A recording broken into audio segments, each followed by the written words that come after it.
हरे कृष्णा। राधे राधे। क्या आप करण के जन्म के बारे में जानते हो? यह तथ्य बड़ा ही अनसुलझा है। हर किसी को इसके बारे में नहीं पता। आज हम इसी पर चर्चा करते हैं। दरअसल करण कुंती पुत्र था। इसके बारे में जरा विस्तार से शुरू करते हैं। एक बार कुंती भोज में दुर्वासा नाम का ऋषि आता है, परंतु उसका कोई भव्य स्वागत नहीं होता। इस पर वह क्रोध के साथ राजमहल में प्रवेश करता है, जहाँ पर कुंती और कुंती भोज बैठे हुए थे। वह गुस्से भरी आवाज से कहता है, तुम्हारा इतना दुस्साहस, मेरा अपमान करते हो राजन। इसके साथ प्रवेश करते ही कुंतीराज भाग कर आता है और दुर्वासा ऋषि के चरण स्पर्श करते हुए कहता है, नहीं गुरुदेव, मेरे अंदर इतना दुस्साहस नहीं है कि मैं आपका अपमान कर सकूं।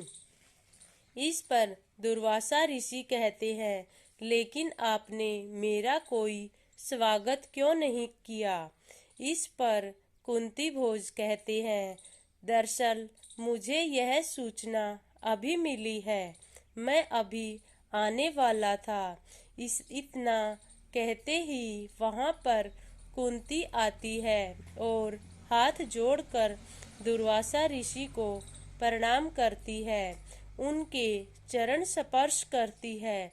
उनके चरण स्पर्श करने के पश्चात दुर्वासा ऋषि प्रसन्नचित होकर उन्हें आशीर्वाद देते हैं और कहते हैं, सदा खुश रहो। इस पर कुंती बड़े ही मधुर स्वर में कहती है, मेरी खुशी तो ऋषिवर आपकी सेवा करने में है। उनका उत्तर सुनकर दुर्वासा ऋषि अत्यंत खुश होता है और अपने गुस्से को भूल जाता है। इस तरह दुर्वासा ऋषि को महल में ले जाया जाता है। वहाँ पर कुंती उनकी अत्यधिक सेवा करती है।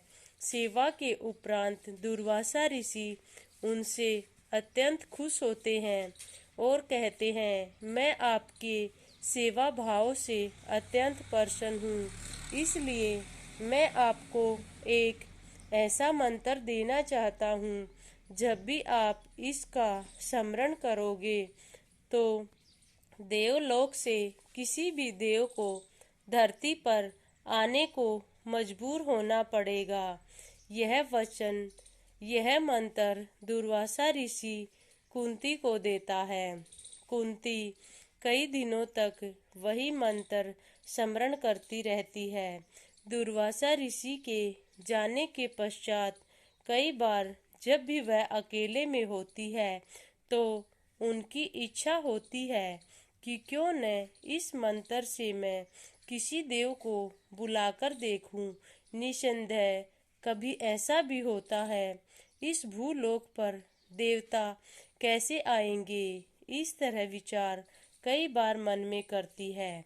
एक दिन अकेले में खिड़की से उनकी नज़र सूर्य देवता पर जाती है और उस दिन सूर्य का इतना मनमोहक दृश्य था कि कुंती उसे देखकर मोहित हो गई और उसने खिड़की के पास जाकर वह मंत्र कह डाला। मंत्र के उच्चारण मात्र से ही सूर्य देवता को आना पड़ा। जैसे ही महल में सूर्य देवता को कुंती देखती है तो कुंती घबरा जाती है और उन्हें हाथ जोड़कर प्रणाम करती है। इसके पश्चात सूर्य देवता कहते हैं, बोलो पुत्री, मुझे क्यों बुलाया है? इस पर कुंती कहती है, मैं तो दुर्वासा ऋषि के मंत्र का स्मरण करके एक बार देखना चाहती थी, क्या सच में देव धरती पर आते हैं? मुझे क्षमा कीजिए देव, अब आप जा सकते हो। ऐसा कहकर कुंती हाथ जोड़कर खड़ी हो जाती है।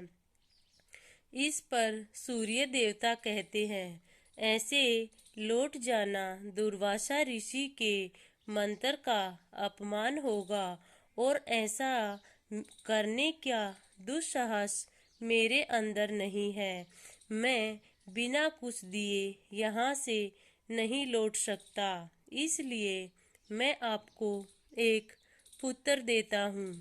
ऐसा कहकर सूर्य देवता कुंती के हाथों में पुत्र देते हैं, जिसका नाम कर्ण होता है।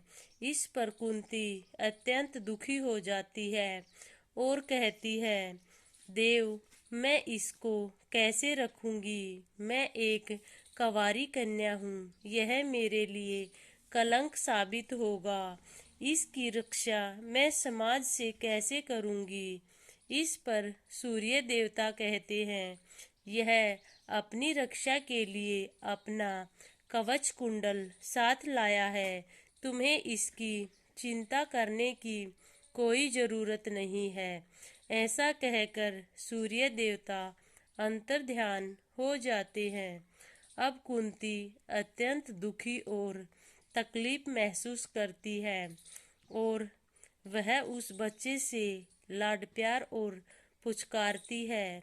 अब यह समस्या उसके लिए एक पहाड़ से भी बढ़कर थी।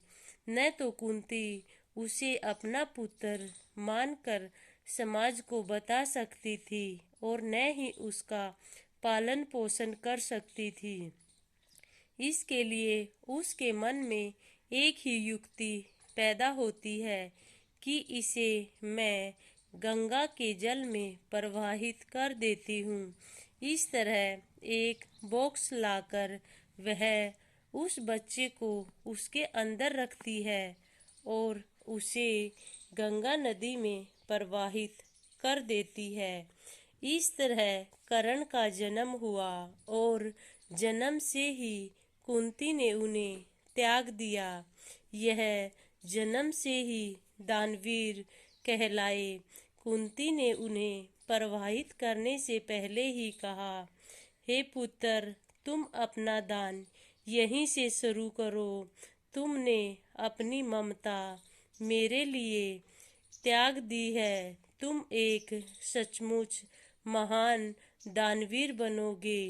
इस तरह दानवीर कर्ण को जल में प्रवाहित कर दिया और कहते हैं कि प्रवाहित होती हुई गंगा में कोई राधे नाम का कुम्हार वहां पर कपड़े धो रहा था।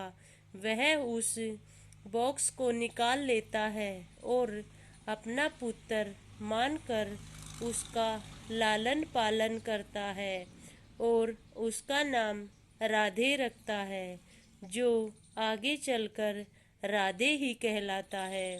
राधे हर सभा में जहाँ भी जाता था सूत पुत्र कहलाकर अपमान झेलता था। इतना महान और वीर योद्धा, इतना दानवीर हमेशा ही अपने बलिदान और दान के लिए प्रसिद्ध रहा है। कहते हैं, हर महान व्यक्ति कुछ न कुछ त्याग और बलिदान अपने साथ लेकर आता है।